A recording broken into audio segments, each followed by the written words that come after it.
the radical. Fundamental principles of freedom, rational self-interest, and individual rights.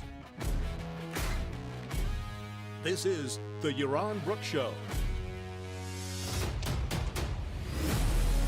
All right, everybody. Sorry about this. Complete and utter disaster. We are, though, now on. It's working. But I don't know how long. So this is the problem. We've got a tropical storm off the coast of Puerto Rico that I think is about to turn into a hurricane. It was a hurricane, something like that. Anyway, it's not going to hit the island, but we're getting these waves of rain and wind from the storm. And whenever you get significant rain over here, and particularly when it's accompanied with wind, first we had a power outage, so the power went out about 5 minutes before the show started. But that's usually not a problem because the building has a generator, so everything comes back up, so everything's fine. And I've got everything here on batteries, so just the power going out would actually not stop the show. I think the power's out. Looking out the window, yeah, I mean, power's out in San Juan right now. But then, just as the show is about to start, just as I hit stream, go, let's start, the internet shut down, and then it came back, and then it shut down again, and then it's come back.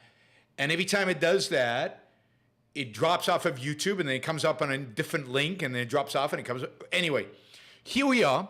We might get shut down any minute now because the internet might go, whoops, gone. This is the challenge of doing a live show. Remember, this is live. Most shows out there are not broadcast live. But this is the challenge of doing a live show from a Caribbean island.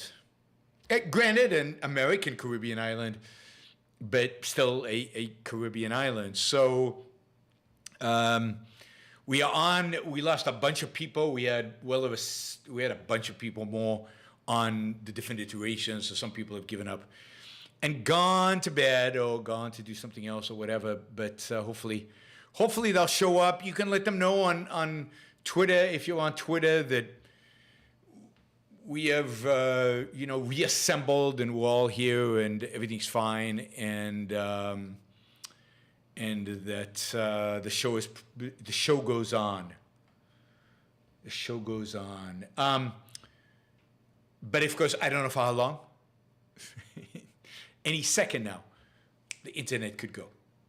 So let's hope it doesn't, and we can actually do a complete show without interruption. Yeah, it would be nice if Puerto Rico upgraded its system so it was not affected by storms and rain and wind, which we're going to have in Puerto Rico. That's the nature of a tropical island, the Caribbean, particularly during hurricane season, which we are in the midst of. We're very close to peak hurricane season right now, though this year has been fairly quiet. But anyway, that's where we are. It was an ugly day all day today. It was just cloudy and rainy and cloudy, and you could see from a distance that the ocean was churning, and that's all the impact of this storm that's off the coast to the north of us, but we're getting the remnants of it. So anyway, I'm not doing a show on meteorology, on whatever it's called, the study of weather. So we'll skip this. All right, today we're going to talk about Labor Day. We're going to talk about, in this context, the state of American workers. We hear a lot about this, what the government can do to help workers. We'll hear a little bit about that. And what is it we should be celebrating during Labor Day versus what it is that most people actually do celebrate. Free trade, thank you for the contribution. Thank you, Jonathan Honing, for getting us started 2 iterations ago, but since then we've lost that super chat, but it is still there. So thanks, guys. And let's see. I want to remind you, you can use the super chat to support the show right here. You can also become a member of the show. I know I keep promising we're going to add content to the membership. We're going to do a show where the chat is only going to be for members. We're going to do a number of different things, but there will be added benefits to being a member. We're still working on it. So please become a member. There's a button on YouTube where you can become a member of a show. I think you could do it for like $5. That would be great.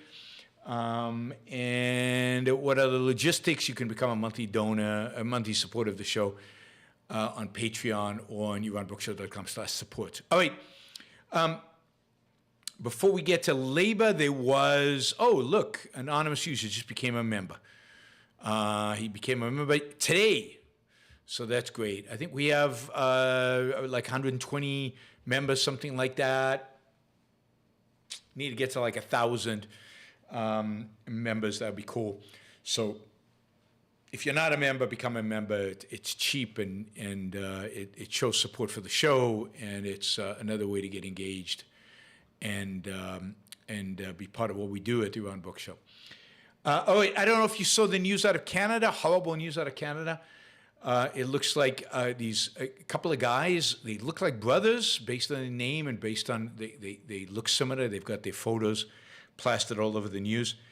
Went on a stabbing spree. Knives, I don't know if it was knives or swords or what it was, but they managed to kill 10 people, injure a whole bunch of others, over a dozen other people in Saskatchewan, something like that. I know I'm probably butchering the pronunciation. There are actually now alerts to stay home if you live in Alberta and a number of other places. I know I have a lot of listeners in Canada, so please be careful out there. 15 injured, 10 dead. Wow, 10 dead. No idea what the motivation is. They don't have Muslim names. Of course, that doesn't preclude that from being a possibility, but they don't have Muslim names. I don't know if this is just nihilism. It doesn't look like it was targeted, or maybe the first victims were targeted and then it just became a rampage, but it does appear to be, we'll see if it's political in some way or something else, but God, I guess this has always happened in human history, and it happens everywhere.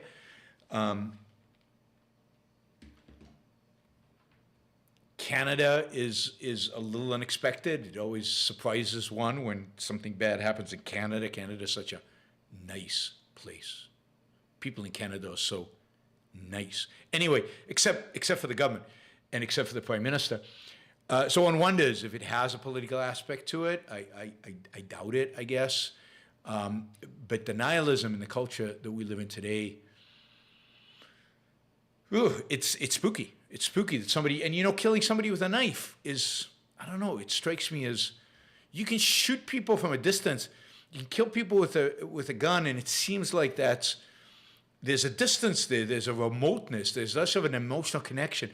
But actually getting close enough to actually kill somebody with a knife, much harder. It requires a certain level of, evil and just uncaring and to just relish in destruction and death, and just horrible. Anyway, I hope my listeners in Canada are safe. I hope that they catch these bastards really, really, really soon, and that this particular threat is eliminated as quickly as possible. I assume that will happen. We will see. All right. What was I looking at? All right, so today, obviously, this weekend is Labor Day weekend, so happy Labor Day weekend to everybody. This is a holiday celebrated both in the United States and Canada. It's a Northern American holiday. This is, Labor Day is really the North American alternative to May Day. In the rest of the world, May Day is Labor Day. May Day is the communist day that celebrates the proletarian, that celebrates manual labor. And in the United States in the late 19th century, there was a push by certain labor unions to establish a day that celebrates labor, celebrates their achievements in the United States, celebrate this country, which they contributed to building, obviously. And they did it purposefully on a non-May day, and I think it's been institutionalized, and both by the states and then by the federal government, as in a sense a date that celebrates it, but that also distances it from the communist or the socialist May 1st. Which is typically where it's celebrated the rest of the world. So what I thought I'd do today is ask a simple question. I mean, it's easy to be pessimistic. It's easy to see things negatively. It's particularly economic times right now, pretty hard, and things economically are not good in some respects. In other respects, as we talk about, are not too bad. But what's the condition of labor, and what does labor actually mean? And so what is the condition maybe more broadly of work in the United States? Is it doom and gloom? Is it horrible? As many people would like us to believe, is there positives? Is there hope? And what is that hope, if there is any hope? And then maybe the relationship between labor or workers, or the whole concept of labor is misleading, I think, today. So we'll talk about that and its relationship to capitalism and freedom, and what freedom can attain. All right, we got a $50 super chat. Let me just, all right, I actually didn't get that started for some reason. Let me just see. Let's, all right, leave. Give me a second here. A piece of software that I just need to get. For some reason, it's not working quite right. There it is. Now it's working. All right, Michael says, I finally got a job. That's always good. Congratulations, Michael. I'm now making 3x. Wow. 3x what I was making before. It's been life-changing. Yeah, I want to make 3x what I'm making right now. Rand was right. Don't ever give up what you want in life. The struggle is worth it. Some GOP want to amend the Constitution through a convention thoughts. This will get us off topic. Let me leave that with you. I want to congratulate you on the new job and congratulate you on the 3x salary. That is amazing. Let's deal with the question itself a little later. Once we finish the topic we're talking about. Just to remind everybody, this is how you ask questions. You can ask questions on anything. I answer the questions. I answer questions on anything. I think that's part of what makes the Yaron Brook Show unique. It's Ask Me Anything every single show.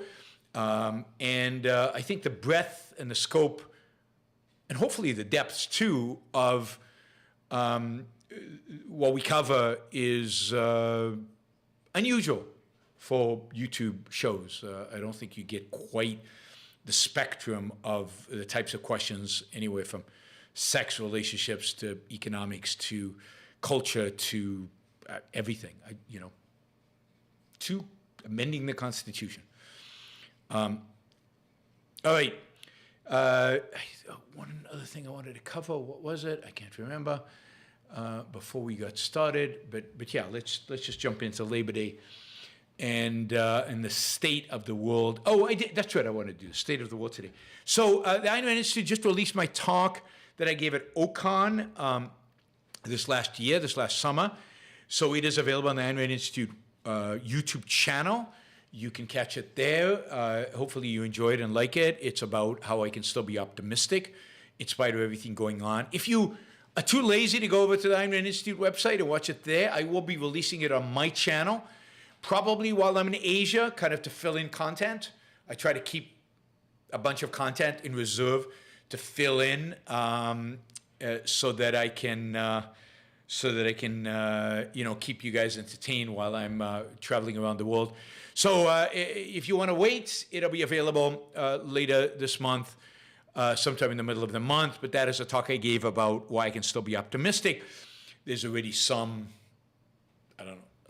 disagreement with me on Twitter. Happy to get any questions, disagreements, concerns that you might have or anybody else might have.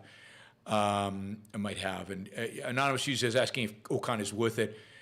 Beyond, I think, your wildest expectations. Yes, it is worth it, particularly for a first-timer, particularly if you're young, particularly if you're new to objectivism, but even if you're old to objectivism, if you just once a year you get to go to a place with 500 people who basically share your ideas and listen to lectures and, you just engage with people all with the same perspective on life. It's just fabulous. It's like being in a miniature John Galt's Gulch. So yes, as Catherine says, oh my God, worth it. Catherine just came back, it looks like, from Rosella in New York. All right. Did you say hello to Jeffrey? Hopefully you said hello to Jeffrey, and hopefully you had a great time. I think Catherine is talking about, oh my God, worth it. She was talking about Rosella, not Ocon. I don't know. But Rosella is definitely worth it. So yes. Catherine says, let's raise the goal plus my food at Rosella's. So she thinks, yeah, we need to raise the goal so that I can eat at Rosella's more often. Fantastic. I said hi on my receipt. Oh, you didn't, he was busy. Oh, you didn't actually introduce yourself and say hello. He would have loved to know you were there. All right. Restaurant work is hard, yes. So one thing it seems today, and really since 2016, since Trump was elected, the one thing the Republicans and Democrats seem to agree on is the fact that the American worker is struggling, that we're losing jobs, manufacturing is in decline, the American, what is it? It's just a disaster out there, and particularly workers are struggling. We don't have jobs. Jobs need to come back to America, we are told over and over and over again. And what's interesting is not only does there seem to be broad political agreement on the fact that American workers are suffering and that there's real hardships, but there also seems to be certain agreement on what it is required in order to solve the problem. That is, there seems to be some agreement about the fact that the solution to the problem of American workers, to the extent that they exist and to the extent that everybody celebrates those, well, not celebrates, highlights those problems in politics, is more government intervention. And that government intervention could be in the form of reduced imports. Now, we can't directly reduce imports, so it's difficult to directly reduce imports. But one way we can try to reduce imports is by raising tariffs, a massive tax on Americans, but nonetheless, I saw statistics today. I'll see if I can find it for you. A statistic today of how much the Trump tariffs have basically, I wonder where it is. Yeah, there it is. How much they've cost Americans. So here it is. Tariffs amounted to, so tariffs constituted basically $52.6 billion of tax increases in 2021. So the tariffs, you paid higher taxes in the form of higher product prices by $52.6 billion. And people talk about inflation and rising prices. For all of us, they forget that some of those rising prices in 2019, 2020, 2021 were a result of the tariffs. And one way to reduce prices across the board fairly quickly would be to eliminate tariffs. But what's interesting, of course, is Trump imposed those tariffs. Biden has not touched them. There is no move to eliminate those tariffs because, again, there's agreement among Republicans and Democrats that taxing the American people in order to reduce imports is somehow going to help American workers. It hasn't. Deficits, trade deficits are the highest they've ever been, and tariffs did nothing to reduce imports. And of course, imports are not the problem. Never were. Never. They can't be. Generally, tariffs reduced economic output, and it reduced income and reduced employment. They actually have numbers. Tariffs probably lost the U.S. economy 173,000 jobs, reduced wages by 0.14%, and reduced long-term GDP by 0.22%. So it doesn't sound like a lot, but that compounds over time. It becomes significant. So there's unanimity, left and right today, that American worker is suffering, that government needs to help. One way to help is to reduce imports. They haven't been very successful in reducing imports, but it's great rhetoric. It's great rhetoric. We want to save American jobs by taking away jobs from the Chinese, and we'll do that by increasing taxes on the Chinese. Whoops. It turns out you increase taxes on Americans. And as I told you guys would happen, so that's one way. Another way, of course, to help the American worker is through central planning, through government involvement in the workplace. It's through government creating jobs, government subsidizing, government redistributing, government building, creating, government trying to somehow create jobs. Now, those of us who study economics, I think we all know that government doesn't create jobs. Jobs at the end of the day are created by the private sector. Jobs are created, indeed, by entrepreneurs. The government create jobs in a sense of printing money and hiring people, but those jobs are meaningless, they're short-lived, and ultimately the only way they're sustainable over time is by entrepreneurs ultimately paying taxes. So one way or another, it is only entrepreneurs who create jobs, who make jobs possible, who pay for the jobs.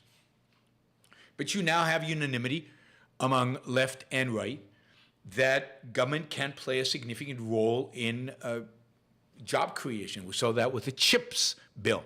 This is a bill to bring manufacturing as chips onshore, to invest in chip manufacturing, $50 billion of subsidies to chip makers as part of a massive $200 billion bill to increase and to reallocate and to redistribute and for the government to, in its central planning brilliance, to figure out where best to allocate jobs. So we have now on both left and right an entire agenda built around trying to increase, save, improve American jobs. So let's look at the state of American labor. Let's see. Maybe I can share the screen with you guys. That would be good because there's a graph here that I didn't think of this, but this would be good. That wouldn't be it. That wouldn't be it. No, that's not it. We'll get the right one in a second. And, oh, yeah, that's not in Restream. Sorry, guys. There it is. There it is. All right. So look at this graph, right? No, you're not going to see it. There we go. Now you see the graph. Average hourly worker, let me just fix it. I'm going to shrink it. Whoops, there we go. All right, so average hourly earnings deflated by PCE, and deflating by PCE gives you a correction for inflation. So what you get here is wages adjusted for inflation. Yellow is the 50th percentile. Blue is the 30th percentile. Red is the 20th. Dark blue, I guess, is the 10th. Average hourly earnings for production and non-supervising workers, so these are blue-collar workers, deflated by the PCE at select points in the distribution, right? So from low to middle. So from 10%, that's the lowest distribution of earnings, all the way up to the yellow, which is the median, the 50%. And you can see in all cases, wages were basically flat from the mid-1970s through the mid-1990s. And then they went up. And I would argue they went up primarily there because of increased efficiency, increased productivity. Increased productivity as a result of the 1980s. The 1980s, both the restructuring of American businesses, the introduction of computers, the introduction of technology, and the early 90s and mid-90s, the introduction of the internet.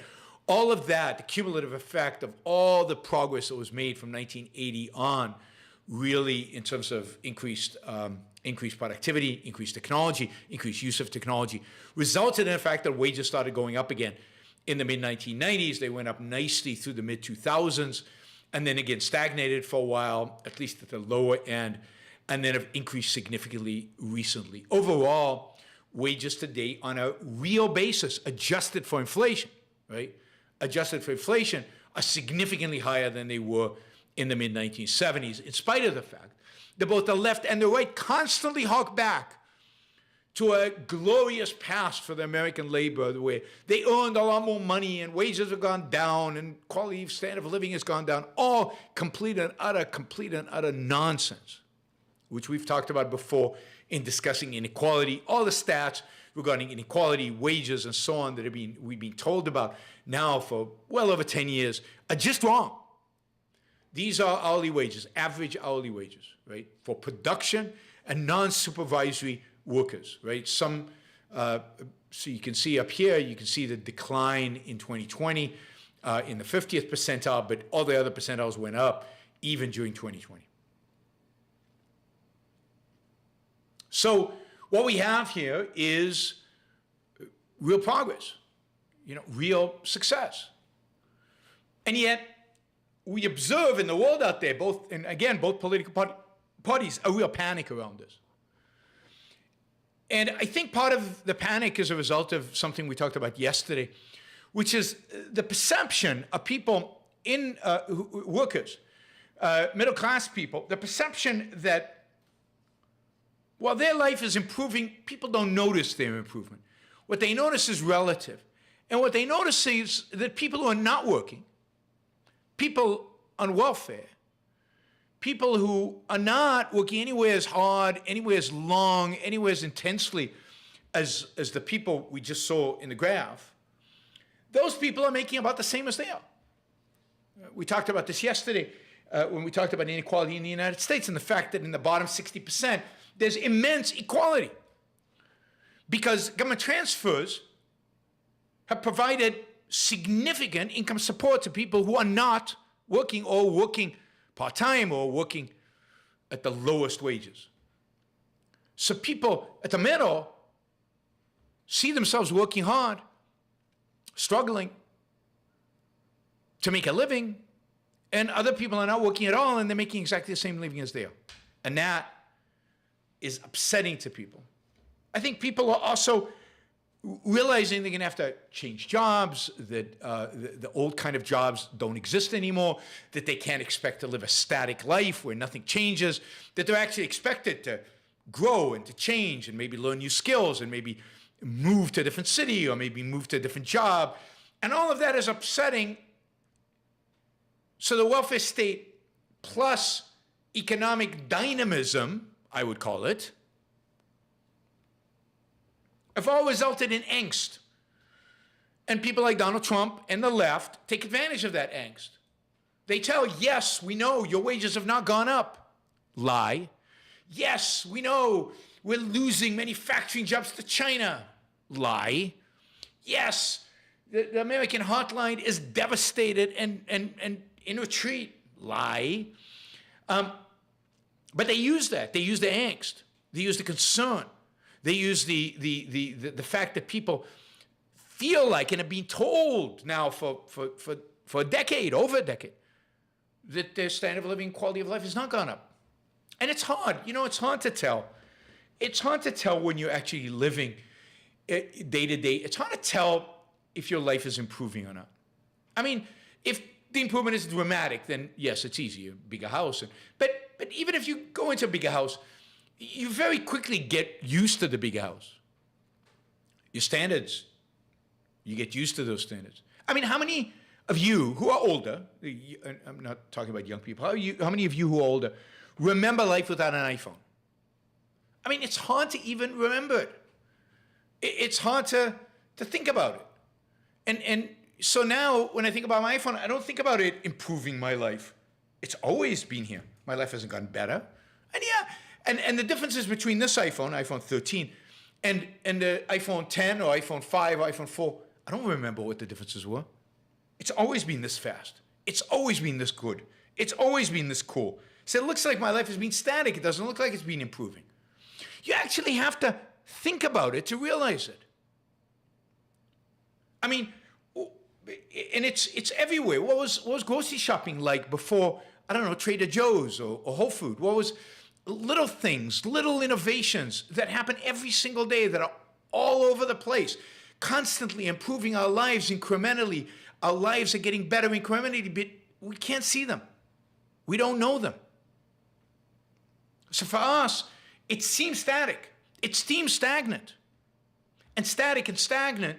And then we're told by our intellectuals, and this is their crime, we're told by the intellectuals, oh yes, your earnings are down, your standard of living is down, the world is horrible, everything's worse than it used to be. And it's not. What was life before Amazon? Before you could go online and buy anything, anytime, anywhere, delivered to any place, sometimes in less than 24 hours. What was life like then? I don't know. I can't remember. We managed. But my life has improved because of Amazon. But I don't have, most people don't have a strong sense of that.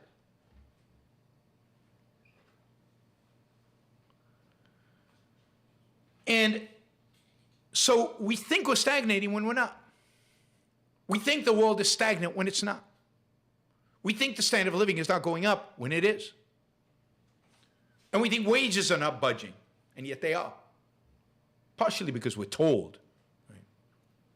And of course, these wage numbers are for a variety of reasons not completely accurate because they don't include things like benefits.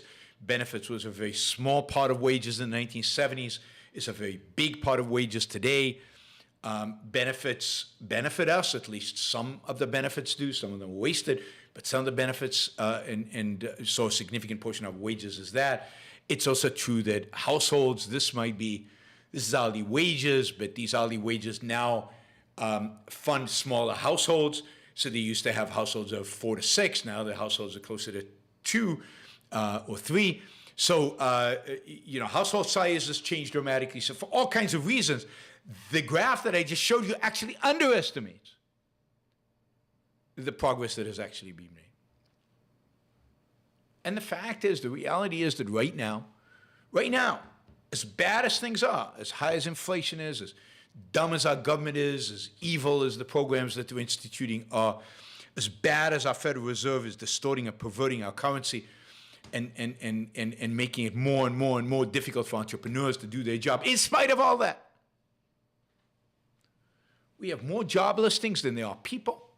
Indeed, there's a record number of job openings. We had a great resignation. People feel comfortable enough to flip jobs and switch jobs. We've got rising private sector wages right now in 2022. Now, granted, it's not keeping up with inflation. Or in some cases, it's not. And we've got labor shortages everywhere. So, in spite of all the doomsaying and the stock market go down and all the bad stuff, which I know all the bad stuff. When it comes to actually getting a job and having a job, now I can't guarantee that this will be true in a year, but right now is one of the best times ever. Michael just got a job at 3x what he was making before. Now, I'm sure it wasn't easy, and I'm sure he had to work hard at it and had to be patient and had to interview and struggle, but he got it. And indeed, the reason things are not 1,000 times better, and they could be 1,000 times better, 20% better, 30% better, 50% better, is because our government, left and right, Democrats and Republicans, are ignoring what has actually helped labor throughout American history, are ignoring what makes America to this day a better place to work than pretty much anywhere else in the world, in terms of wages, the standard of living, in terms of quality of life. We're ignoring all that. We're ignoring what makes that possible, which is freedom, which is markets, which is let markets do the job. I mean, one of the things that America still has is a relatively dynamic workforce.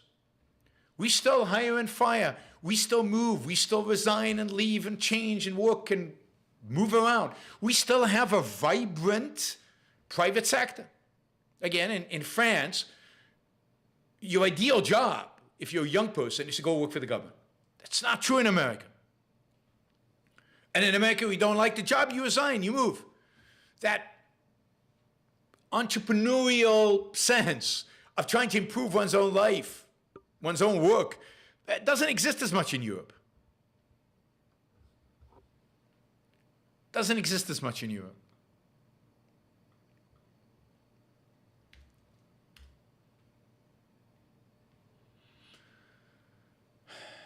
So the real weakness of our labor market today are the things that prevent that dynamism. It is the forced benefits, right? We get all these benefits from our employer, many of which we don't want, we don't need, we didn't ask for, but the government forces the employer to give it to us, which distorts our take-home pay, which distorts, we don't get what we want. We get kind of the health insurance the employer provides instead of health insurance customized to ourselves. We get all these other benefits that are clear that are really benefits for us. Would we buy them in a marketplace if our employer didn't provide them to us? Instead of that, we could get a higher wage. I think most of us would prefer that. It's hard to fire people in California. It's hard to hire people. We've got affirmative action. We've got a million different constraints, and then licensing laws, regulations up the wazoo, which limit entrepreneurship, therefore limit job creation. Just imagine what this country would be like. Just imagine what this country would be like if we actually had free markets in labor, if we actually got rid of regulations. It's hard to imagine. It's hard to contemplate because we'd be so rich, we'd be so successful. Life would be so much better. Life is pretty good. And that's why it's hard to imagine what it would be so much better in the future. And of course, government could do a lot to liberate labor markets and to make them more flexible by getting out of the way, by doing away with licensing laws. And, for example, a lot of us today are working from home post-COVID. But entrepreneurs can't start businesses at home because the home is not zoned for business. But imagine if governments loosened up on the zoning requirements and allowed home businesses to start. Imagine we got rid of all the restrictions, all the regulations, all the constraints on opening up a little store, opening up a restaurant. I mean, you would see massive amounts of entrepreneurship, and much of that would happen, by the way, in the poorest places in the country, among the poor, who are often the ones who suffer the most from these kind of regulations and restrictions. I mean, it's hard to believe how richer we would be. So yes, there are pockets of distress with workers. You see that primarily with less educated, significantly less educated, working age men. Too many of them are dependent on government programs. Too many of them have given up. Too many of them had certain expectations about life and about their work life that have not been met. Too many of them are on drugs, alcohol. Too many of them are committing suicide. There's real angst. And one should ask, and one should talk about, and one should try to figure out what the cause of that is. But the cause of it is not, this I can guarantee you, the cause of it is not China. The cause of it is not technology. The cause of it is not capitalism. I think government plays a big role in causing it. And I think a lack of education, I think a lack of values, I think a certain alienation from the world in which they live, caused by really lack of values, lack of connection to other people, and lack of ambition. Lack of ambition. Because if you're ambitious, there's still opportunities in this world. There's still opportunities in this economy. You can still do amazing things, even without an education. And of course, what we know for sure is that the solution is not government. If you look at the laundry list of federal, state, local policies that's supposed to be pro-worker, all they are is pro-powerful interest groups. And workers, American workers as a whole, are harmed by this. And what's amazing about the American economy is that in spite of all these restrictions, in spite of all these constraints, the American worker and the American economy still does okay. I mean, the Democrats and some Republicans want to increase occupational licensing, regulate housing even more, provide all kinds of goodies from childcare and healthcare and welfare and gig work, protecting gig workers as if they can't protect themselves, tariffs. I mean, all these things do the exact opposite. They all destroy. A privatized, robust healthcare system with private insurance would be a lot better for all of us. A welfare system, a diminished welfare system, would actually increase the amount of work that people do, increase productivity, and take away some of the resentment I think exists in America against those who don't work yet still get money. And of course, tariffs just destroy jobs, just pure destruction. No benefit, zero, and they destroy jobs. They destroy many, many more jobs than they supposedly protect. The thing that,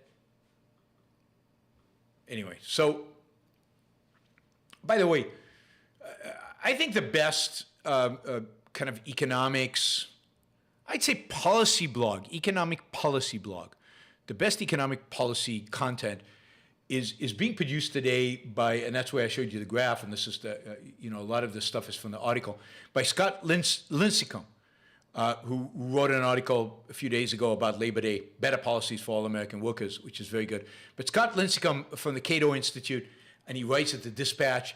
I think he's my favorite economics writer right now. I mean, not deep economics, not theoretical economics. We're talking about policy economics. I think he's elevated the work at that Cato Institute. I think he's done a fantastic job, and I encourage you all to sign up for his Substack. The Capitalisters, the Capitalist instead of Capitalist. He's very, very good on these things. By the way, a lot of left and right, people on left and right, people out there in the mainstream, constantly are concerned about manufacturing jobs. We've talked about this before. I mean, manufacturing jobs, who cares? Manufacturing jobs, the number of jobs, certainly in the percentage of jobs that are dedicated to manufacturing, has declined significantly because we have robots to replace them. Indeed, the number of manufacturing jobs in China is declining significantly because of robots and machines. And some jobs are moving to Vietnam or Bangladesh or Africa or who knows where. But what's so interesting or exciting about manufacturing? Indeed, manufacturing in the United States, at least, manufacturing jobs require education. Most significant majority of manufacturing jobs today require some kind of diploma, significant training, significant expense on education. It is not true anymore that you could just throw somebody at a factory who has no education, and this is going to become less true in the future. It takes skill, some skill, to operate a robot, fix a robot, because that's where the jobs are going to be. The jobs are not going to be, twisting things, manipulating things, carrying things. The job is going to be fixing robots, fixing machinery. The jobs are going to be transportation jobs, moving stuff. They're not going to be jobs that just require human muscle. Human muscle's out. Human muscle is finished. There is no role, or very little role for human muscle in today's economy. So even if you're uneducated, don't have a degree, you better develop some skills on how to operate some kind of machine or how to fix some kind of machine or how to transport something. Otherwise, you will have nothing. So the modern economy is not anti-manufacturing. It's pro-manufacturing. We manufacture more stuff today than we ever have. But it requires a different type of job. It requires workers with different types of skills. And indeed, the manual labor type of work that doesn't require any skills, yes, maybe working in a restaurant, it's going to be a service job. It's not going to be a manufacturing job. And indeed, even service jobs. I mean, service jobs, what is a service job? So we used to think of service jobs as McDonald's, but service jobs are programming. Service jobs are driving trucks, installation and repair, all kind of construction, building maintenance. Those are service jobs. And many of those need real skills. People out there, what they need today is the incentive to go and constantly train and constantly retrain.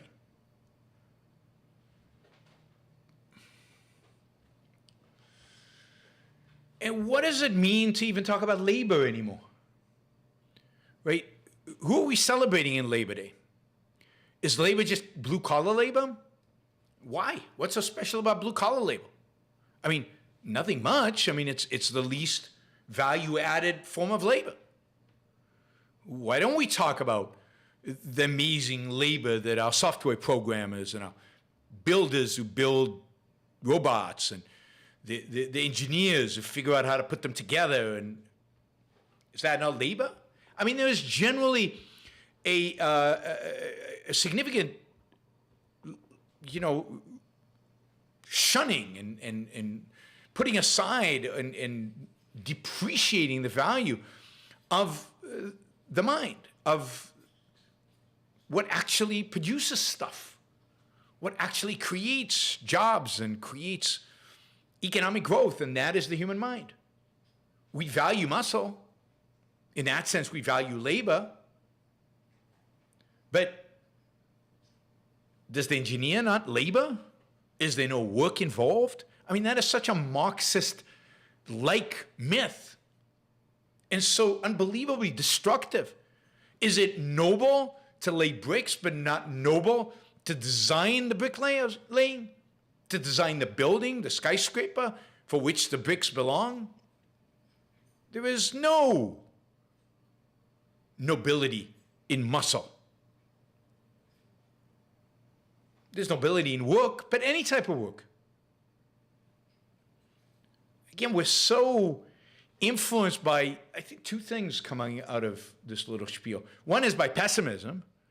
Things are terrible, things are awful, nobody can succeed, nobody can move, nobody can achieve. And by a Marxist view of work. You need to do it with your hands. No, you don't. No, you don't. But even the people who do still work with their hands, well, they need to upgrade. This is a big upgrade from manual labor. And your job, you should upgrade. You should constantly be thinking about upgrading. I mean, the best thing I can think of for Labor Day, for you, for every one of us, is how are we going to upgrade? How are we going to be better at our jobs? How are we going to be advanced in our careers? How can we achieve more? How can we take our labor, the labor of our mind, the labor of our muscle, the labor of our time, how are we going to take all that labor and achieve great things with it? Advance our cause, the cause of our life. I mean, Labor Day is a great day to reflect on your career, how you can make that career better, how you can grow that career, how you can improve that career, how you can expand that career, how you can make it more fulfilling, more interesting. Because at the end of the day, the purpose of labor is not to grow GDP. The purpose of your labor is to grow you, is to improve your life, materially and spiritually. So take Labor Day as an opportunity to think, am I doing the most rewarding work I could be doing? Rewarding materially and rewarding intellectually and rewarding spiritually. Is this a career I really want? Am I pursuing it aggressively? Am I thinking it through? Am I looking at all my options? Am I willing to take risk? Enough risk, too little risk, too much risk, and go for it. I like that Michael got us started with a 3x raise from his previous job. I mean, that's great. But it's what we should all aspire to. We should all aspire to, during Labor Day and every day, to maximize our lives. And Labor Day is a good opportunity. We should call it Career Day. We should call it Wealth Creation Day. It's a day we should celebrate wealth creators. And yes, there is wealth creation done by manual labor, but there's wealth creation done by great entrepreneurs. And indeed, without the entrepreneur, without the businessman, without the engineer, there is no manual labor. We're all just farmers, barely surviving. So if we're going to celebrate anybody, really, we should celebrate anybody who creates wealth. But disproportionately, we should celebrate the entrepreneur. We should celebrate the businessman. Wouldn't it be great if we had the Businessman Day, the Entrepreneur Day, the Wealth Creator Day? I like Wealth Creator Day. I like Career Day too. Two different, looking at the same thing from two different perspectives. And it's okay. We can have a Labor Day. That's good. Although there's going to be, over time, less labor and less labor and less labor, because manual labor is slowly going to go out of existence. There'll still be some. But we should focus now on careers and on wealth creation. So those are 2 days I would promote as, new holidays. That would be cool. All right, now people say, no, they shouldn't get holidays because they're already rich, right? First of all, not all entrepreneurs are rich. But we should celebrate the rich ones because they're the ones who created more wealth than others. But why shouldn't we celebrate rich people? They don't need a pat on the back. They don't need to be celebrated. Because money replaces all that, because they have money. They don't need to be told how valuable they are and how valuable they've contributed. That's unjust. So, yeah, we should celebrate wealth creators. We should celebrate them, even though they have a lot of money. That's altruism. It's the impact of altruism. It says, only celebrate people who are poor. Only celebrate the work that's physically hard. Mentally doesn't count.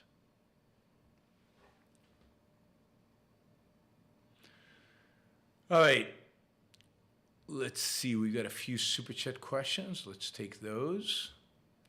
You can join in the Super Chat by clicking on the button below and asking a question, contributing some money, putting some money in your question. You can also contribute to the show just directly through the Super Chat.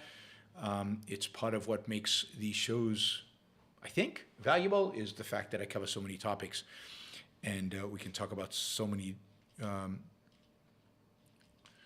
I don't think you should protest the holiday. I'm not for protesting the holiday. I'm for taking advantage of the holiday to think about what labor really means, to view it in the broader sense of all of us are laborers, right? All of us who work. This is a holiday to celebrate work, and to contemplate your own career. So you can internalize Labor Day as Career Day. Just think of it as a day to celebrate your career, to contemplate your career, to plan your career, to improve your career, to think about your plan for the future.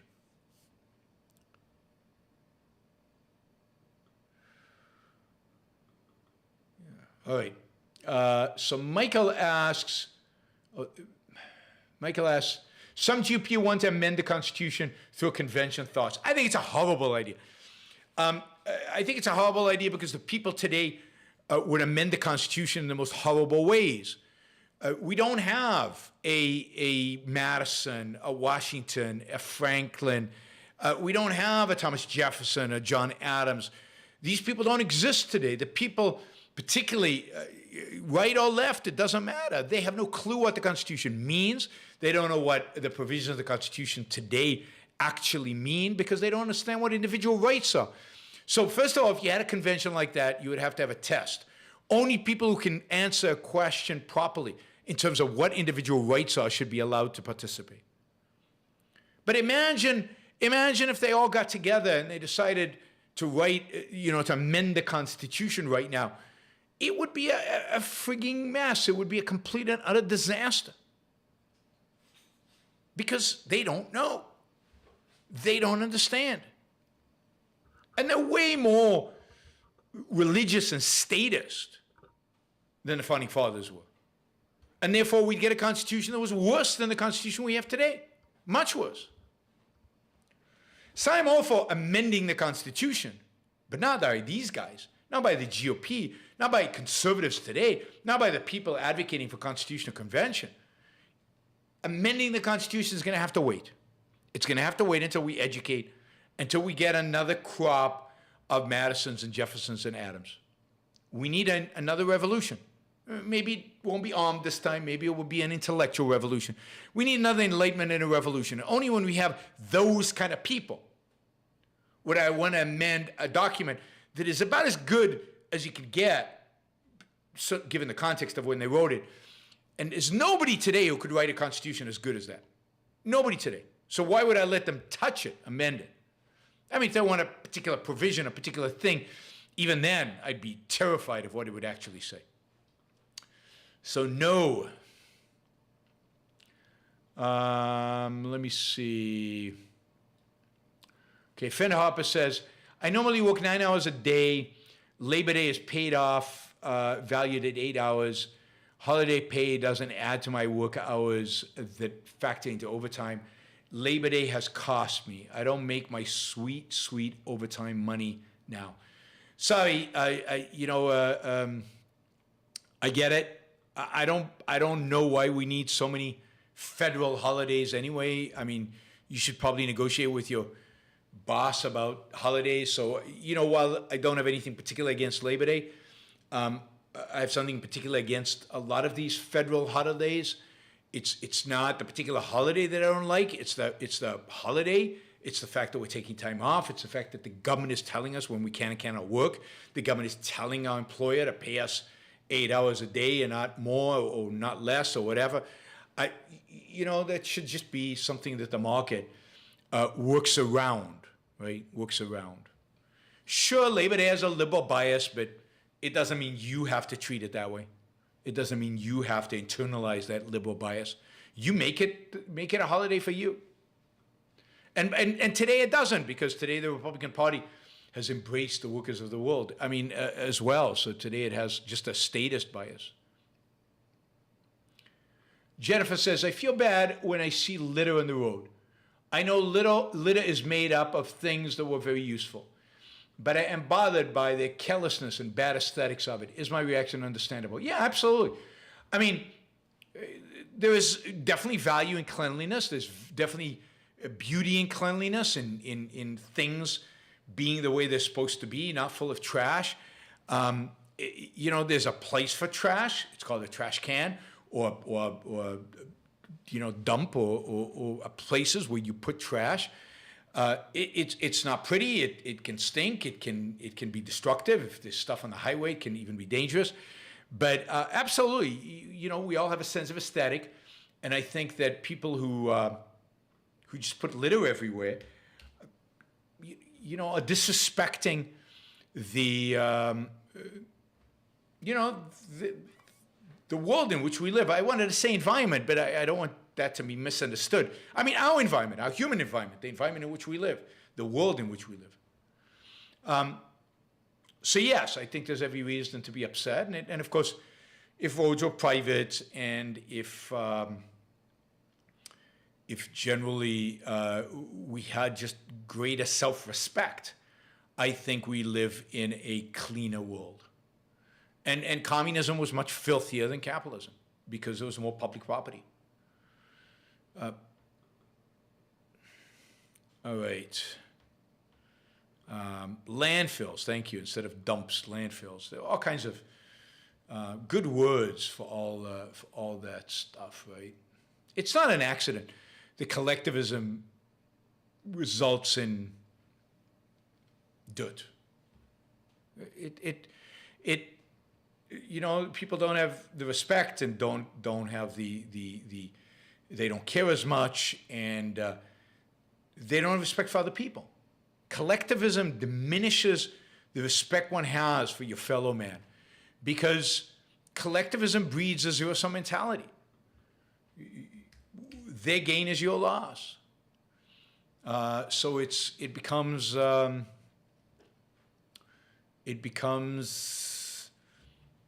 eat dog, and you don't care, and I'm never going to drive in the street. Who cares if I dirty it?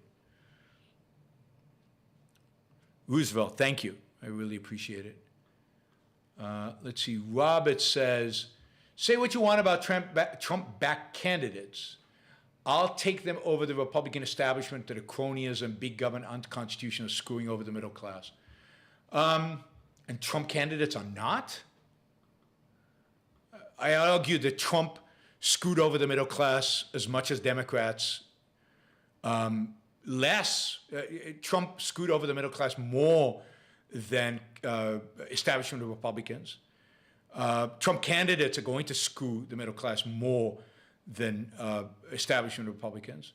Trump candidates have less understanding of the Constitution than Trump Republicans, than Trump did. Trump was big government, and Trump was the ultimate crony. He was crony as a businessman, and he was crony as president. He tried to manipulate business. He tried to involve government and business. We're much closer, hand in hand, with Trump than in any other Republican administration.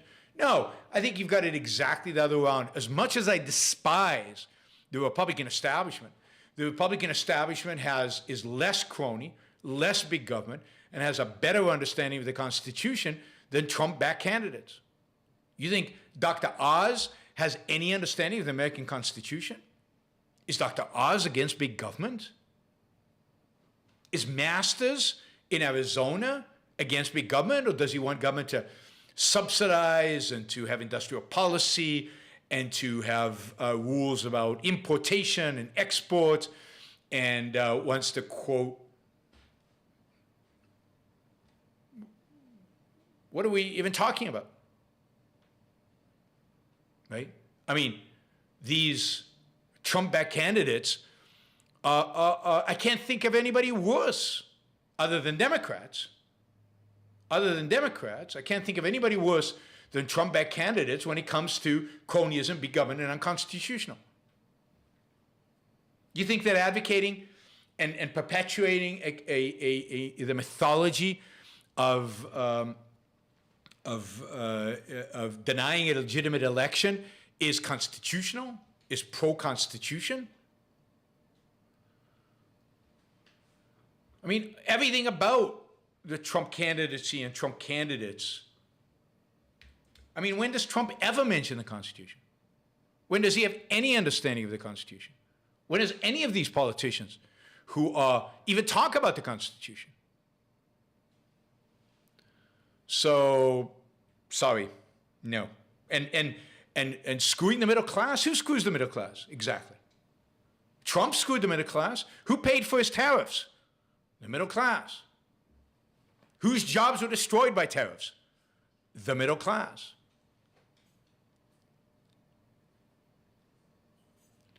So, no, I don't know where this even comes from. Constitutional? God. So, Robert, I don't know. You can give me some examples. I'd love to hear some examples of Trump-backed candidates who are pro-constitution, anti-big government, and anti-cronyism. I'd just like to hear some of those. Just give me some examples of candidates who support that. Does Marjorie Taylor Greene, is she a supporter of the Constitution? Does she have a clue what the Constitution means? She in an interview recently said that what this country is it's a fundamentally Christian country. And the laws should be guided by Christianity. That's an understanding of the Constitution. Matt Gaetz is pro-Constitution, pro-limited government, and anti-cronyism. Really? Where do you guys live? So, no, they're exactly the opposite, all of them. Fred Harper says, re-listening to the Fountainhead. Yeah, which you're doing because you got the day off because of Labor Day, so you should be thankful. Listening to the Fountainhead. Just got to where Rourke goes on the yacht. Being vague to avoid spoilers.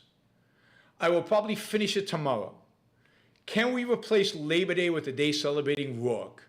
His view on labor and work. Sure, but that's what Career Day would be, or Wealth Creation Day, Entrepreneur Day, any of those. And you know, we could add them on. We can have the whole week off, right? No, I mean, we should celebrate Rourke every day. And the main way to celebrate Rourke is in your own life, in your own career, in your own pursuit of values. In your own pursuit of values.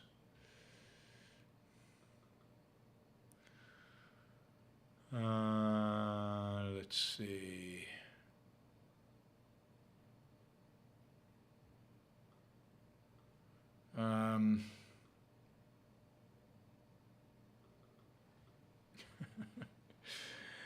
All right, so we are way behind on the super chat, and this is and Catherine's here, so I'm a little surprised because Catherine usually gets you guys going.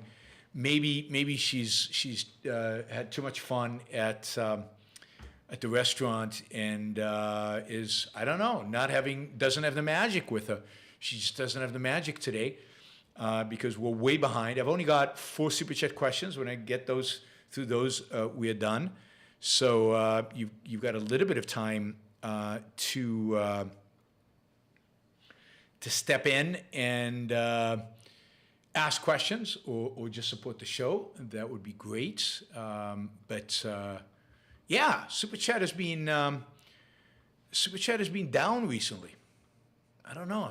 Should I take it personally? I'm not sure what's going on. So maybe I know the storm definitely reduced the number of people watching because a lot of people didn't come back after they got dropped. But still, I mean, there's anyway. So, my economic forecast have made people more frugal. I see. So you guys are going to make me pay for my economic forecasts. Maybe it's the Fed. The Fed has made you more conscious of what you spend. Indeed, I'm trying to not be inflationary by keeping the target the same and not raising the target. I mean, based on inflation, we should be at like 750 now. Yeah, don't make Catherine sad. She's visiting New York City. She had a great evening. She had a great meal, and you're now going to make her sad. Well, all right. Philosophical zombie hunter. Have you heard of the new term cost disease socialism from Niskazen Center? And if so, what do you think about it? I have not heard about cost disease socialism. I'm really curious what that means. I have no idea. I can't tell from the actual cost disease socialism. I mean, the Niskazen Center is very mixed. The Niskazen Center is like this bleeding heart libertarians, kind of left-wing libertarians. They want to, they want government intervention. They want some of the welfare state. They are, yeah. I mean, I'm very mixed on Niskazen Center stuff. I follow them a little bit, and I find myself disagreeing with much of what they produce. So something like cost disease socialism sounds spooky and wrong and something I would hate, but I'd have to research to figure out what it actually means. Let me copy paste this into one of my files so I actually look it up and see if I can discover what it is. All right. Cost disease socialism. Wow. All right. Let's see. Frank says, I'm still thinking about witch doctors. Okay. We know about Rasputin and Che Guevara. Who do you think are the witch doctors of Trump, Putin, Obama, Biden? Oh, well, I mean, look, you can generally say the intellectuals, right? There doesn't have to be a particular witch doctor, particularly not in an open and relatively free society as ours is. Certainly, Obama and Biden's witch doctors are standard leftist academic intellectuals. So it's really everybody out there who writes and publishes, from the New York Times to the universities to a variety of different publications all over the country. Putin's witch doctor, we talked about it. It's people like Dugin, whether it's Dugin specifically or people inspired, but I've talked about explicitly about Dugin and his role and that kind of nationalism mixed in with Russian mysticism is there are a number of intellectuals in Russia that serve that role and serve as Putin's witch doctors. Trump's witch doctor, people like Bannon, people like many of the national conservatives, whether they have direct impact or direct links, or whether they have the direct ear of Trump doesn't really matter. They determine the culture on the right, which, since I think Trump is a complete second-hand, I don't think he invents anything. He just responds to stuff. You know, Trump picks up from the people around him, and that culture, that intellectual culture, has been set by right-wing intellectuals. And, you know, there's certainly plenty of them that play right into this. I mean, Trump had evangelical advisors, and he promotes the evangelicals all the time, but he doesn't really care about evangelism or anything else. But it's, again, in an open, free society, it's not one person, it's not one thing, it's the intellectuals. They're the witch doctors. It's not like Rasputin or Che Guevara, where it's very, very focused, very, very clear. Oh, Frank Harper. Yeah. Thanks, Frank. Frank Harper says, on your What is a Woman episode, I made a comment that masculinity was a package deal concept. You disagreed to call it a package deal, and I see why. I think grab bag concept is more accurate. Well, the point is this. I think masculinity is a legitimate concept. And it's a concept that we don't have a great understanding of. And we're trying to figure it out. We're trying to work through it. And part of working through it is maybe, for a while, it having a grab bag feel to it. So we stick a lot of stuff there. As we're trying to figure this complex psychological thing out. But it is a legitimate concept, and much of the stuff that's in the grab bag is true. Some of it is fundamental and essential, some of it is not. But I think it's a good example of when you have a concept that people are thinking about, that people are trying to figure out, that people have vague notions about. They stick all kinds of things in it. Some of the things are contradictory, but they're not. I mean, most people are not trying to undermine it, trying to eviscerate the concept to it. And a package deal is putting things that are contradictory so as to eviscerate the concept completely. Now, the left might be doing that by putting, for example, intermasculinity violence, or what is the term they use? Bad masculinity, which equals, violence in one form. They equate it to violence, and by putting the violent aspects of it, the violence, they're trying to undermine it, they're trying to eliminate it. But there is something really legitimate there. Fenhofer continues by saying, a grab bag concept to me is one that is vague in nature and an individual's view on the concept is a mesh of vague approximations. I think that's right. I think for almost everybody, it is a vague, and I think we still have some thinking to do in psychology to figure out exactly what it is. Toxic masculinity, thank you. Yes, that's the term they use, toxic masculinity. Well, I guess there is such a thing as toxic masculinity, because masculinity does involve strength. It's definitely part of being masculine is strength and I think courage and when you talk about strength and the potential for violence, that can be toxic. And it's good that toxic masculinity is outside of masculinity, right? It's a form of masculinity. Now, I still think they're trying to undermine masculinity generally, and I think they view masculinity as toxic, right?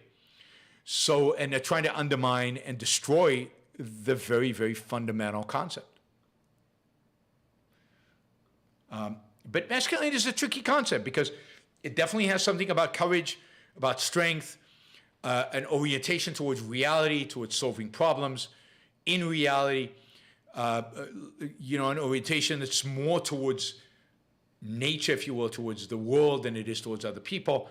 All of that is part of what it means to be, I think, to include masculinity. Now, how would you actually define it? Ayn Rand defined it as an orientation towards nature, but it includes this idea of strength, physical, mental strength, and femininity is different. So, but it's a tricky concept.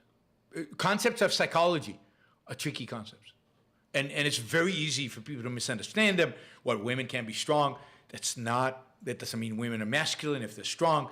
It's difficult to essentialize these concepts, to get them right and then apply them correctly. That's true, I think, of all psychological concepts. All right, Bree says, is the high US dollar deflationary? And if it goes back down to 2021 levels, does that add to inflation? If it's up 14%, would we end up with 23% inflation if it went back down?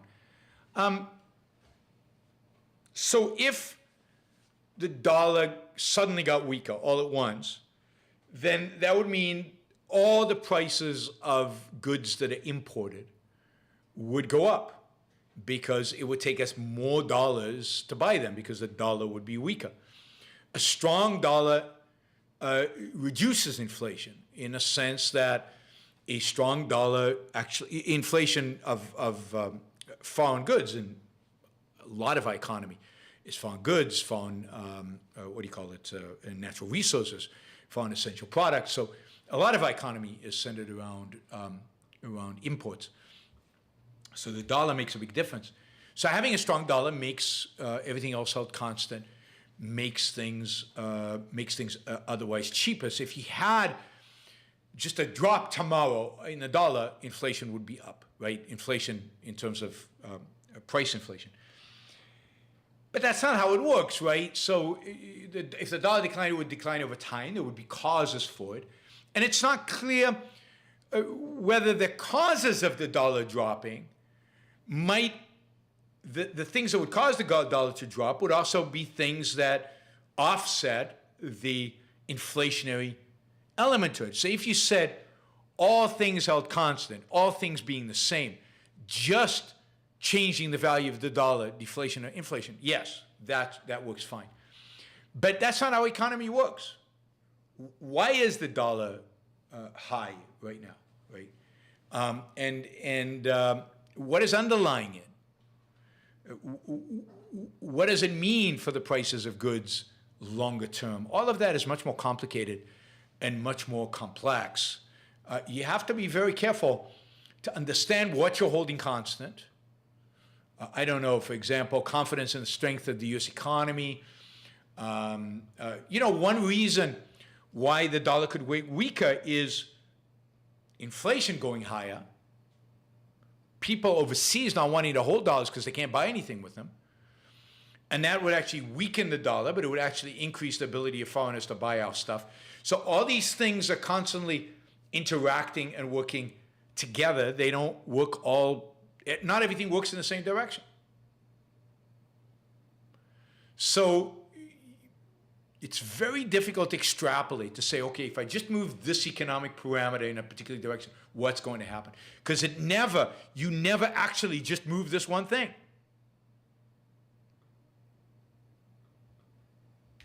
We're almost always moving a bunch of different things.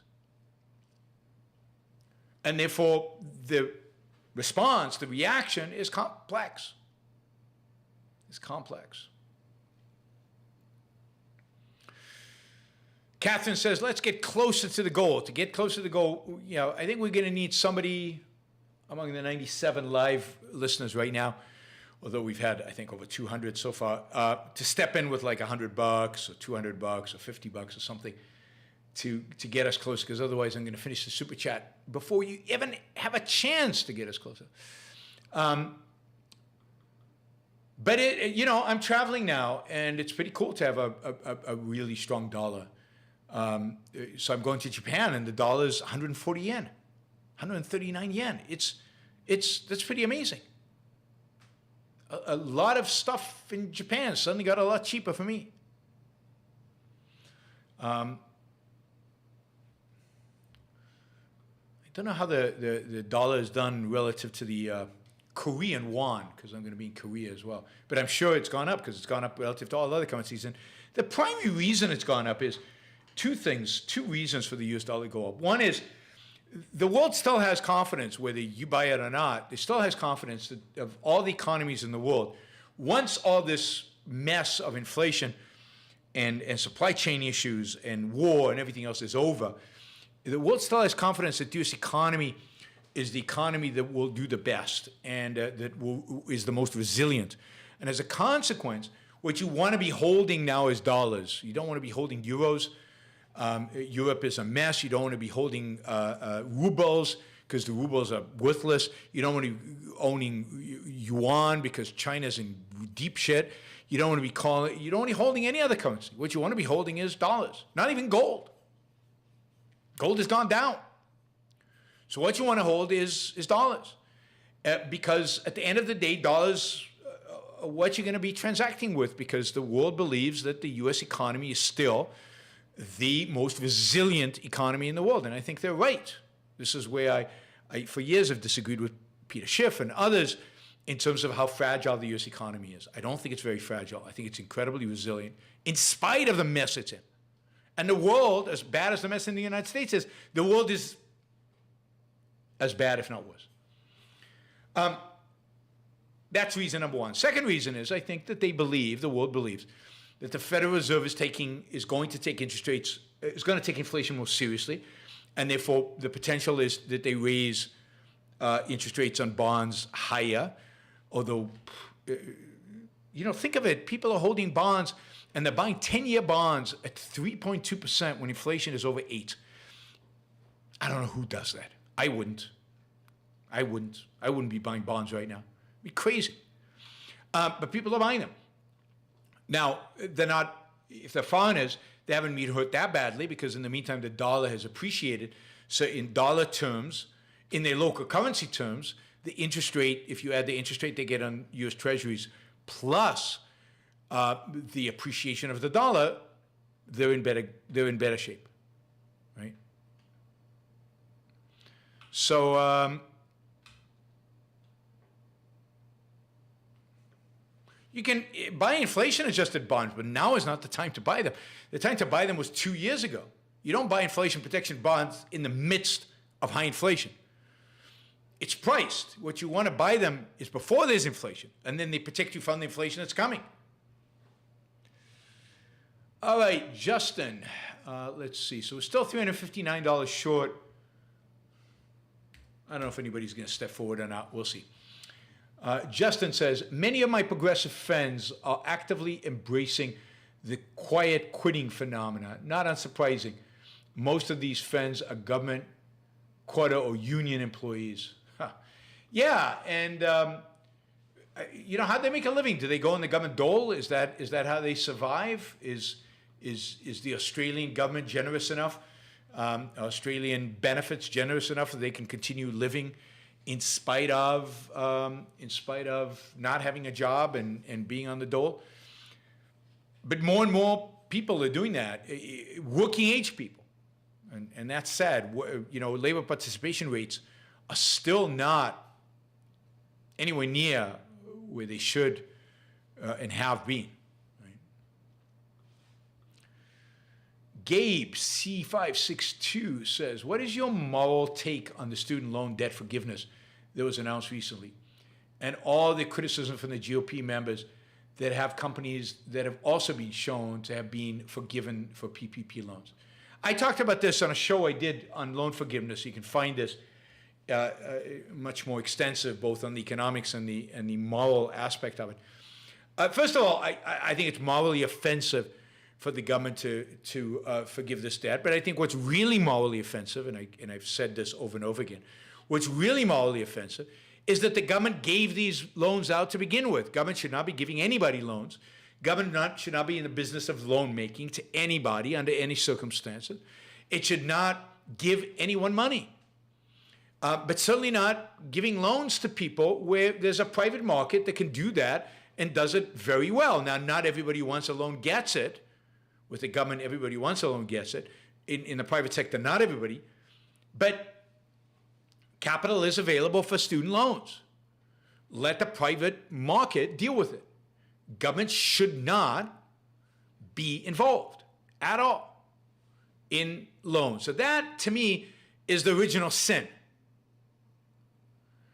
Now, once they give those loans out, then if they don't collect the money, then they're basically, benefiting the universities who got the money at my expense, at all taxpayers' expense. Well, maybe not my expense, but taxpayers' expense. So everybody else in the economy is paying for the benefit of the students who got the loan forgiven and to the university who got the money and it's gone. So I think that's a travesty. It's a redistribution of wealth and it's wrong. Now, the PPP program was wrong as well, but the PPP program had some justification, whereas the student loan program has no justification. And the justification of the PPP loan program was that the government shut down businesses. The government told you you couldn't open your restaurant. The government told you you couldn't open your store. The government told you you couldn't run your business. The government destroyed the economy for small and medium-sized businesses. And then it said, okay, to compensate you for what we did, we'll pay you. Now, I don't like that, but in a sense, one could see it as, it's the same as why aren't Democrats, why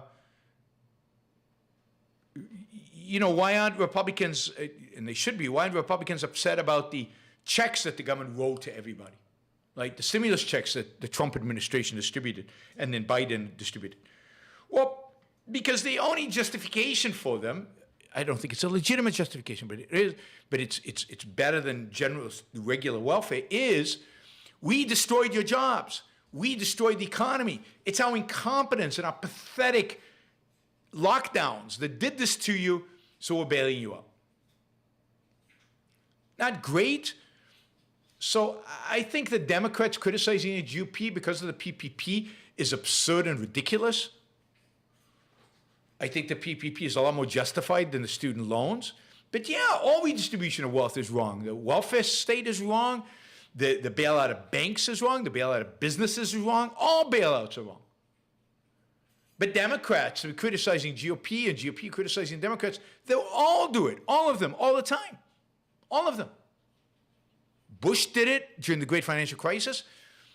Obama did it. Trump did it. Biden did it. They all love to use the printing presses to hand out free money and bail out anybody to make themselves look good. So they're all immoral in that sense. And yes, you should criticize the Democrats for student loans. You should criticize Republicans for allowing lockdowns and then bailing people out. It would be better if people had suffered the full cost of the lockdowns, so then maybe they would have insisted that it never happen again. The problem with the lockdowns is, because the government gave us money through PPP and through checks to every worker, is it never felt that bad. It was kind of a long vacation for a lot of people. And they went on spending sprees. It's called inflation. Maybe if they'd suffered and it would really have been hard, they would, next time there's a lockdown, they would say, no, we're not accepting lockdowns. We're going to go to work. We don't want that pain. Now, if there's a lockdown in the future, they'll go, ooh, free checks from the government. Cool. I'm okay with lockdowns. That's fine. Take away my rights. Just give me the dough. Give me the money. I don't know what's going on, Catherine. Slow night. It's been a slow, since I got back from California. I don't know. Since I got back from California, it's like something's changed. We'll have to do a survey or something to figure out what's going on. All right, Spark says, relative to this, Marianne Tuppy and Gail Pooley just released a book called Superabundance that sounds terrific. Can't wait to read it. Yeah, it does sound terrific. I know them, and it's part of the. It's about how good life is and how good life could be, and it sounds fantastic. And I encourage you guys to go read it and get a dose of optimism, because I think it'll really help your life to see objectively how good things are. We all know how bad things are, but it's also good to see how much good there is out there. Valdrin says, you've changed my mind on issues that matter most. I regard you with the same respect that you have for Peacock. Wow, thank you. This sounds gay, though. I don't like that terminology. This sounds gay. I don't know what that means. You could show an admiration to the other male without it implying that you are gay, if that's what you mean by it. Indeed, it's a form of justice to show appreciation for other people, no matter what their sex is and no matter what your sexual orientation is. So don't use that language. Just eradicate it from your vocabulary. Sounding gay, not sounding gay. It's silly, right? And particularly in a context in which you're, acting out of your sense of justice. And what does that have to do with sex, sexual orientation, or anything like that? Right? But thank you, Voltrin. I appreciate it. And I appreciate that you feel that way. Okay, this is the last Super Chat question, last question. So this will be it. If you want to contribute to the show or you want to ask a question, now's the time. All right, now's your last chance, not the time. And Catherine seems to have disappeared. I think you guys insulted Catherine. I don't know if she'll recover. She's gone. She looks like she's gone. She's left. She's abandoned me and abandoned you. Well, it says, is Yuval Harari as dangerous as Chomsky? I don't think so. I don't think he's as dangerous as Chomsky. He seems like a pretty, he's not as crazy. He's not as out there. He's not as adamant. He's not as influential. His ideas ultimately, he's just not that convincing.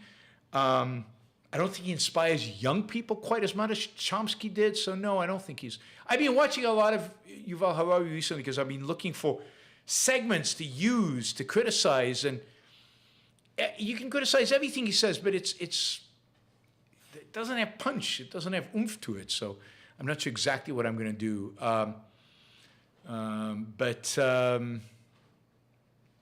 Anyway, I'm not a fan of Yuval Harari's, as you know, for my shows on Harari. I'll be doing more shows as Harari, given his influence. I'm hoping one day to even debate him. We'll see if that ever happens, but that would be cool. Okay, Spark says, thank you. We got a few more Super Chat questions, so we're keeping the show alive, right? As questions trickle in, you get to extend the show on and on and on indefinitely, right? Spock says, I'm a middle school teacher. That's amazing. Wondering if you have your rules for life in list form somewhere. I'd like to try to adapt them for the classroom rules. Well, you can go to YouTube channel and you can put up the Rules for Life playlist. And that'll have most of the rules listed there. I mean, ultimately, one day I'd like to turn them kind of into a book, but you'll have most of the rules listed in the playlist, and you could probably use that. And I think the first 2 episodes of Rules for Life, I don't have a theme to them, so you'd probably have to listen to those, but that's not as bad as listening to all 14 or 15. Those you can just get from the title, you can get what the rule is. So yeah, I'm interested, if you do that project, I'm interested in the outcome, so definitely keep me updated on how that project goes. Frank says, Biden's speech struck me as superfluous, fear-mongering, and the art of suspicion. What do you think of Biden's political skills? I don't know. I mean, he's been in politics forever. He's the president of the United States. He won an election. He won the Democratic nomination and then beat Trump. So he must have some political skills. Some people around him have some political skills, although he did run against Trump. So your main skill in beating Trump was to be breathing and not to say anything just too stupid. I don't think much of Biden.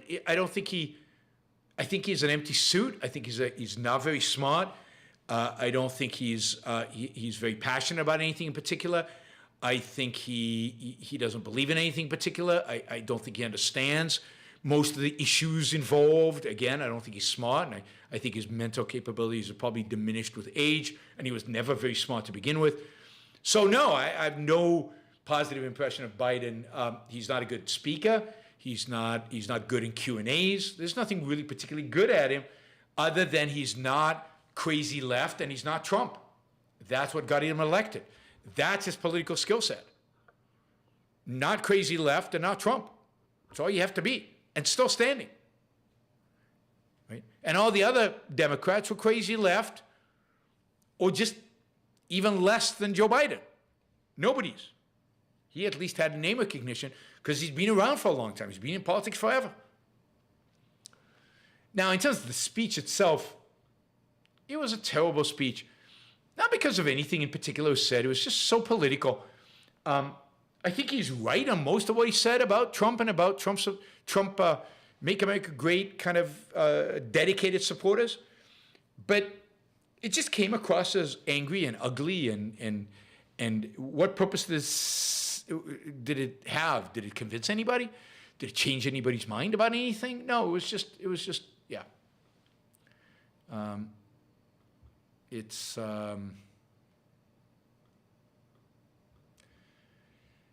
was beneath a proper president, but we don't have a proper president. Haven't had one in a long time.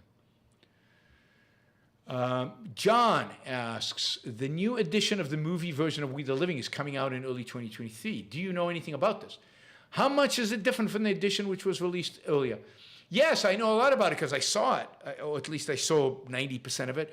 I think there was still some sound editing that they were doing to improve the sound quality.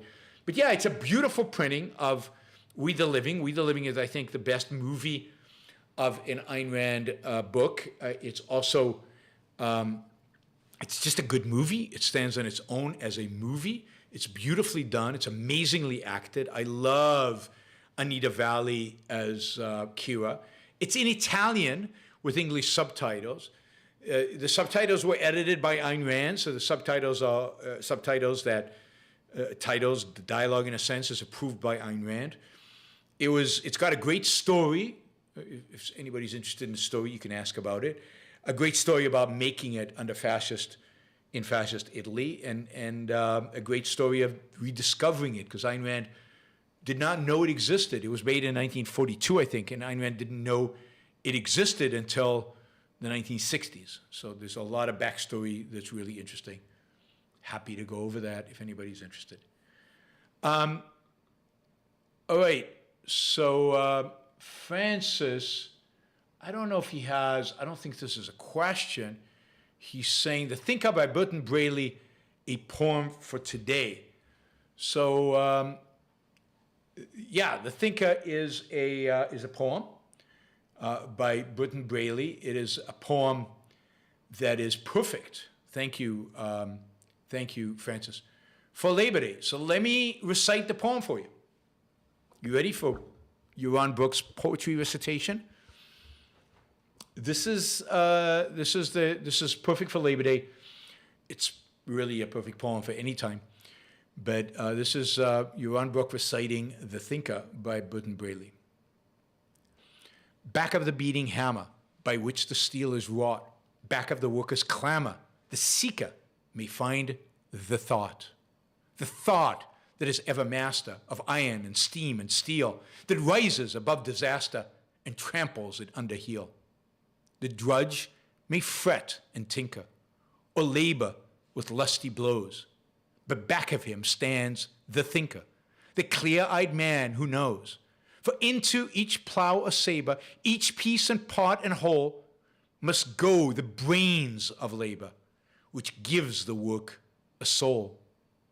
Back of the motors humming, back of the bells that sing, back of the hammers drumming, back of the cranes that swing, there is the eye which scans them, watching through stress and strain.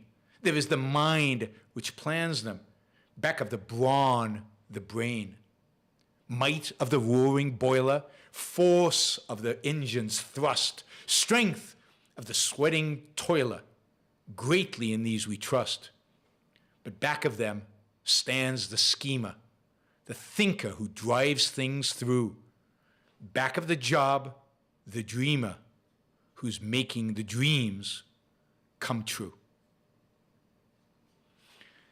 So, think of the culture. Think of a world in which that poem was written, in which people understood the role of the mind and celebrated it, and that somebody, in this case, Burton Braley, I love many, many, many of his poems. I encourage you to seek him out. Braley is B-R-A-L-E-Y, Burton, B-E-R-T-O-N. But you know, it's, you know, the kind of culture where something like that would be appreciated is rare and unusual, and is gone. A poem like this, nobody would take seriously today. But it's truer today than ever. And today it's more evident than ever. And yet, thing that is least appreciated in the world today, I think, the thing that is least appreciated in the world today is the thinker, is the human mind, is reason and rationality. And that relates to Yuval Harari. It has, the human mind has no place in history, no place in explaining the world. The individual in his mind, no place. Here's a poem that celebrates that. Hope you enjoyed that. All right, Jack says, is debt-funded government more moral than tax-funded government? No, absolutely not. It's exactly the same. You know, debt has to be funded, ultimately paid back. You have to pay back through taxes. When you suck money out through debt, you're denying the private economy capital. In every respect, both morally and financially, it's the same thing. It's the same thing.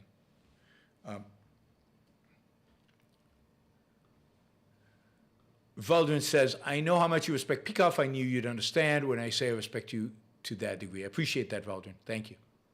Whoops. And Francis says, I didn't expect you to recite it. We'll clip this. Oh, that was a perfect opportunity to recite it. Why wouldn't I? but easy to look up on Google, easy to find, easy to recite. And I love that poem. I've recited it many times. I've read it many times. It's a beautiful poem. Hopefully I didn't butcher it, and you enjoyed it. Oh, wait, Catherine is still here somehow. Where did you go, Catherine? You disappeared on us there. She went to get dessert at the restaurant. All right, guys, I think we're done for tonight. I really appreciate those of you who supported the show. Thank you.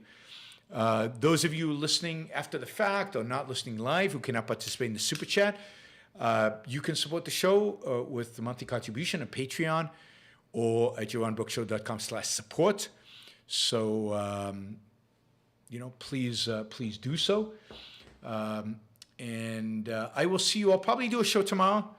I'm not sure exactly what the topic will be, but we will do something tomorrow and Tuesday. Again, I said I'm going to do more shows because I'm going to be gone for such a long time. And then we'll probably do Monday, Tuesday, and then Friday, Saturday, Sunday, Monday, and then I'm gone. And then I'll be doing shows from, if the internet is good enough in Korea and in Japan, I'll be doing shows from over there, from the hotels. All right, everybody. I will see you tomorrow probably. I did answer your question, Frank. I will see you tomorrow. Bye.